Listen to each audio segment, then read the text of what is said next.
mẹ ai thơ tư theo nó mới khơi lại cái gì đây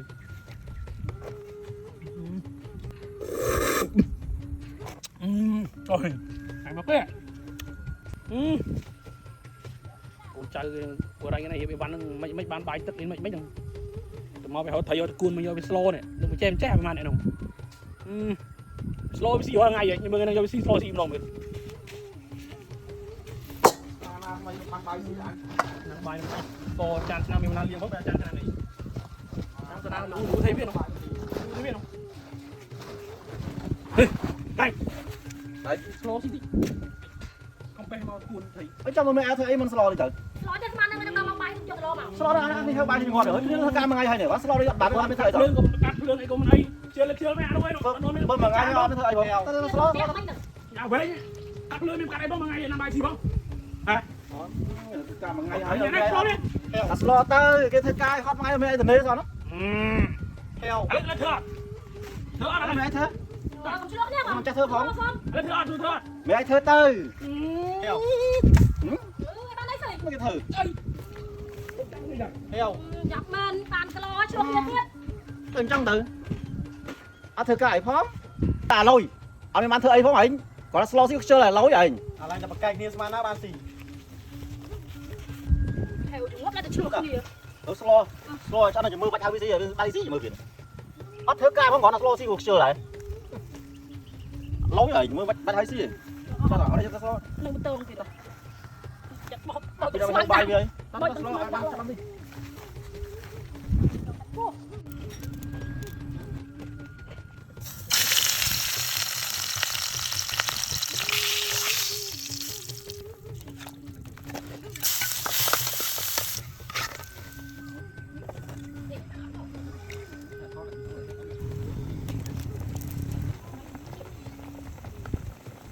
Chán anh.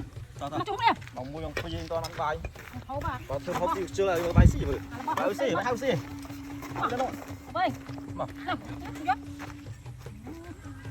cái chơi có từng Đây hộp bây giờ. chưa Anh. Thử đây mà hay này. ngắn nhiệt hộp ở đây mà em đúng không em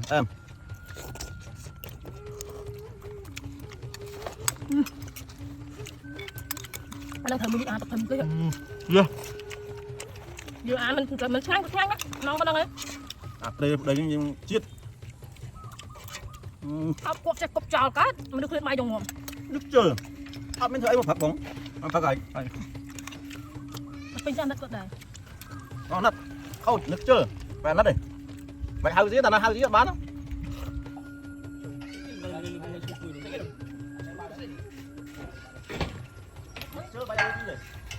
còn bán xí đâu bữa thấy bao trao rồi bán xí đâu càng nghe thịt nó mong bay báo chốt rồi mùi mùi tiếp heo đây chọp tao mong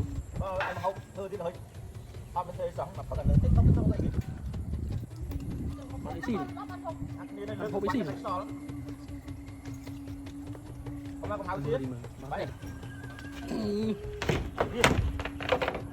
hiện bay nhua sạch đây mong mà này hay mày mực đây chúng tôi hay tôi xí đó hai bạn ha ba gì ó tốt nè ở bên không ở bên Wow, mà học được vì đây mà giờ biết ngang đâu. chiên không có heo bay không Không có dân đã ấy tì. bên tây thôi thịt ăn từ mét đấy Thầy lộc ai. được rồi Đây đấy. chụp học nữa đồ mình nhặt xuyên đây ra đi bay đi đó là thôi đấy có chán không không sao Nó lắm. Nó lắm.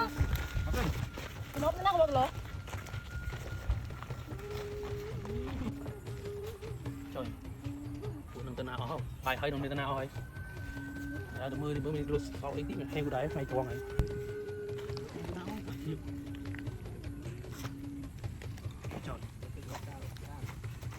lối cái gì như vậy máy nơi nào vậy đây máy à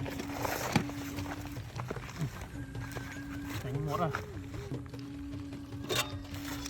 chồng xóa giật tất cho bà đây xóa giật tất ai lưu ra tục ai na trong đông ai thong này mà giật tất rồi lo cái đi từ đâu mà kê vậy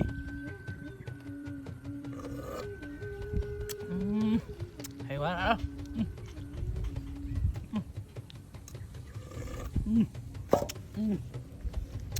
mà nó cái vậy bây giờ mới khơi lại gì đây